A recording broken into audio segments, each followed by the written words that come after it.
Tere kõigile! Tänases saates me räägime uuest Sony kaamerast.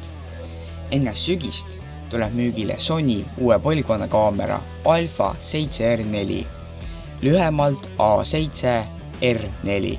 Alpha 7R4 on Sony seni suurima lahutusvõimega täiskaaderkaamera, mis tagab parima pildi kvaliteedi laia dünaamilise ulatusega, kiire saripildistamise. Tegemist on maailma esimese 35 mm taustavalgustusega täiskaadersensoriga, millel on 61 megapikslit. Kiire saripildistamise funktsioon kuni 10 kaadrit sekundis, täieliku automaatse fookuse ja säri jälgimisega umbes 7 sekundiks. Täiskaadrirežiimis on samuti võimalik. Teravustamisrežiimid on automaatne, ühekordne, pidev, manuaalne. Esmakordselt saab kasutada silma tuvastamise funktsiooni, mis aitab otse kaadris liikumise pealt silma järgi teravustada.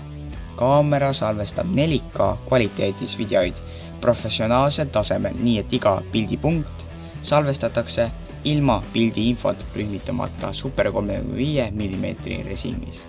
Kvaliteetset heli saab vajadusel salvestada välise mikrofoniga, mis toetab Sony digitaalselt audioliidest. Uut Sony Alpha 7R täiskaadersensoriga kaamerat saab Euroopas soetada alates augustist. Kaamera hind on 3999 €. Tänaseks kõik ja me kohtume järgmisel nädalal. Nägemist!